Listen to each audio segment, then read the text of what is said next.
बीमा यानी इंश्योरेंस मूल रूप से फ्यूचर में होने वाली किसी अनिश्चित नुकसान से बचने का एकमात्र सुरक्षा कवच।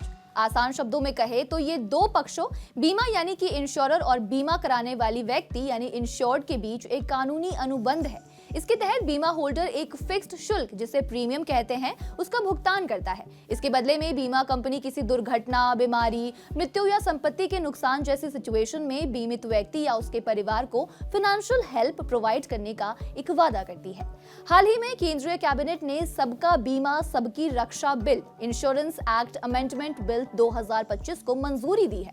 इस नए विधेयक का सीधा संबंध आपकी सुरक्षा और बीमा क्षेत्र की मजबूती से है। ऐसे में आसान भाषा में समझेंगे क्या है ये बिल और इससे आपको क्या-क्या फायदे होंगे। भारत सरकार देश के इंश्योरेंस सेक्टर में एक बड़ा रिफॉर्म लाने की तैयारी में है। पॉलिसी होल्डर्स के हितों को ध्यान में रखते हुए हाल ही में केंद्रीय कैबिनेट ने इंश्योरेंस एक्ट में कई बड़े बदलाव करके सबका बीमा सबकी सुरक्षा विधेयक को मंजूरी दी है। इस बिल में 100 साल पुराने बीमा कानूनों में कई बड़े बदलाव किए जाने की बात की गई है। जल्द ही केंद्रीय वित्त मंत्री निर्मला सीतारमण इस संशोधन विधेयक को सदन में पेश कर सकती है। नए कानून के तहत अब विदेशी कंपनियां भारतीय बीमा कंपनियों में 100% तक निवेश कर सकेंगी। पहले ये सीमा 74% थी। इससे देश में ज्यादा पूंजी आएंगी और नई तकनीक और बेहतर बीमा प्रोडक्ट्स मिलने की उम्मीद है, जिससे भारतीय बाजार के लिए ग्लोबल कंपनियों के दरवाजे पूरी तरह खुल गए हैं। इससे कंपटीशन बढ़ेगा, कम प्रीमियम में अच्छी बीमा योजना आएंगी और आम लोगों को सीधा फायदा पहुंचेगा। अब समझेंगे कि इस बिल के आने से आम पॉलिसी होल्डर्स को क्या-क्या फायदे मिलने की उम्मीद है। सबसे पहला फायदा, पॉलिसी सस्ती होंगी और जेब पर बोझ कम होगा। बिल के पास होने के बाद अब विदेशी कंपनियां भारतीय इंश्योरेंस मार्केट में 100% निवेश कर सकेंगी। इसका मतलब ये हुआ कि अब दुनिया की बड़ी-बड़ी दिग्गज कंपनियां सीधे तौर पर भारत आएंगी। ऐसे में जब मार्केट में खिलाड़ियों की संख्या बढ़ेगी तो ग्राहकों को अपनी ओर खींचने के लिए कंपनियों के बीच होड़ लगेंगी। ठीक उसी तरह जैसे टेलीकॉम सेक्टर में कंपटीशन के बाद कॉल और डेटा गिरे थे, वैसे ही इंश्योरेंस कंपनी को अपनी पॉलिसी के रेट यानी कि प्रीमियम कम रखने होंगे। फायदा, आम आदमी अब कम पैसे चुकाकर पहले से कहीं ज्यादा कवरेज या इंश्योरेंस कवर हासिल कर पाएगा।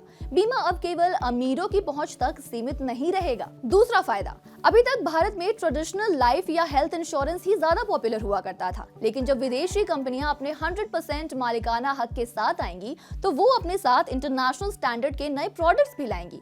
अब आपको अपनी जरूरत के अकॉर्डिंग खास पॉलिसीज मिलेंगी, जैसे इंटरनेट फ्रॉड से बचने के लिए साइबर इंश्योरेंस, पालतू जानवरों के लिए पेट इंश्योरेंस या बहुत छोटे लेवल पर काम आने वाली माइक्रो इंश्योरेंस पॉलिसीज। ये नए और इनोवेटिव प्रोडक्ट्स ग्राहकों को हर तरह के उभरते हुए जोखिम से बेहतर सुरक्षा प्रोवाइड करेंगी, जिससे उनकी फाइनेंशियल प्लानिंग और भी ज्यादा मजबूत हो पाएंगी। तीसरा फायदा, क्लेम पाने के लिए अब आपको चक्कर नहीं लगाने होंगे। बीमा के सेक्टर में सबसे बड़ी प्रॉब्लम होती है क्लेम सेटलमेंट की प्रक्रिया में देरी।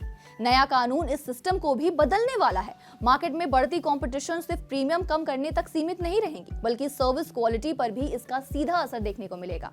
विदेशी कंपनियां अपने साथ आर्टिफिशियल इंटेलिजेंस यानी एआई और मशीन लर्निंग यानी कि एमएल जैसी आधुनिक तकनीकें लाएंगी। इससे आपके क्लेम के कागजात की जांच इंसान नहीं बल्कि एक सॉफ्टवेयर करेंगे, जिससे धोखाधड़ी की गुंजाइश कम होगी और काम भी तेज होगा। इसका सीधा मतलब है कि आम पॉलिसी होल्डर्स को अपने क्लेम के लिए अब ज्यादा इंतजार नहीं करना पड़ेगा और जरूरत के समय उसे जल्द से जल्द फाइनेंशियल हेल्प मिलेगी। चौथा फायदा, ग्राहकों के हितों की ज्यादा सुरक्षा। नया कानून बीमा रेगुलेटर इरडा यानी कि insurance regulatory and development authority of India को पहले से कहीं ज्यादा शक्तिशाली बनाता है, जिससे ग्राहकों के साथ होने वाली धोखाधड़ी पर लगाम लगेगी।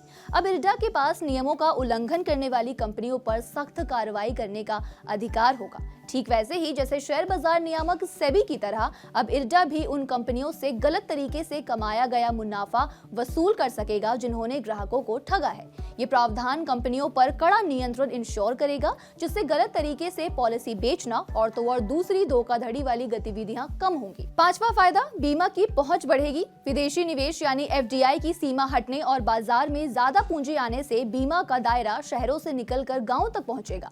बीमा कंपनियां अब टियर 2 और टियर टीयर 3 शहरों के साथ साथ देश के दूर दराज ग्रामीण इलाकों में भी तेजी से विस्तार कर सकेंगी। ज्यादा विदेशी पूंजी मिलने से कंपनियां अपने नेटवर्क को मजबूत कर पाएंगी, जिससे पॉलिसी खरीदना आसान होगा। भारत की एक बड़ी आबादी जो अब तक बीमा के दायरे से बाहर थी, वो अब आसान शर्तों और वाजिब कीमतों पर बीमा पॉलिसी का बेनिफिट ले सकेंगी। अगला फायदा है बेहतर कस्टमर सर्विस और ट्रांसपेरेंसी। जब अंतर्राष्ट्रीय कंपनियां बाजार में उतरेंगी तो ग्लोबल स्टैंडर्ड की कस्टमर सेवाएं प्रोवाइड करने का जोर देंगी, ताकि ग्राहकों को बरकरार रखा जा सके। कंपटीशन बढ़ने से कंपनियों के लिए अपनी पॉलिसी की शर्तों, नियमों और क्लेम प्रोसेस में ज्यादा ट्रांसपेरेंसी बनाए रखना जरूरी हो जाएगा। इस सुधार से ग्राहकों की शिकायतें तेजी से हल होंगी और उन्हें अपनी पॉलिसी के बारे में सही और पूरी जानकारी आसानी से मिल पाएंगी। इसके बाद एजेंटों के लिए वन टाइम रजिस्ट्रेशन। अब एजेंट्स को बार-बार अपना रजिस्ट्रेशन रिन्यू कराने की टेंशन नहीं लेनी होगी। अब वन टाइम रजिस्ट्रेशन की व्यवस्था लागू होगी। जब एजेंट्स का समय कागजी कामों में बर्बाद नहीं होगा, तो वो आपको बेहतर पॉलिसी समझाने और अच्छी सर्विस देने पर ज्यादा ध्यान दे पाएंगे।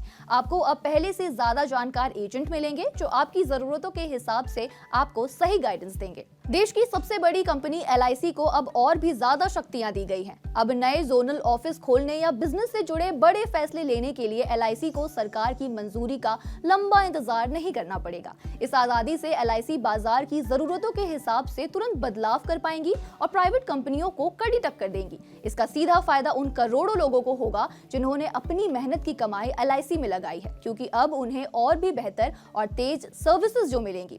100% विदेशी निवेश यानी FDI आने से कंपनियां आर्थिक रूप से बहुत ज्यादा मजबूत हो पाएंगी। विदेशी कंपनियां भारी मात्रा में पैसा भारत लाएंगी। ज्यादा पैसा होने का मतलब है कि कंपनियां बड़े से बड़े जोखिम को कवर कर सकेंगी और मुश्किल समय में भी आपके क्लेम का भुगतान सुनिश्चित होगा।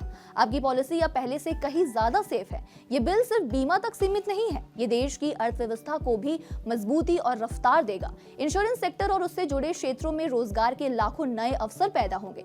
जैसे जैसे बीमा का दायरा बढ़ेगा, देश की आर्थिक स्थिति मजबूत होगी और GDP में सुधार होगा। तो कुल मिलाकर निष्कर्ष के तौर पर सबका बीमा सबकी रक्षा विधेयक 2025 केवल एक कानूनी बदलाव नहीं है, बल्कि ये हर भारतीय को सस्ता, आधुनिक और भरोसेमंद सुरक्षा कवच देने की दिशा में एक क्रांतिकारी कदम है, जो देश की अर्थव्यवस्था को नई मजबूती प्रदान करेगा। आप बताइए, सरकार का ये कदम आपको कैसा लगा?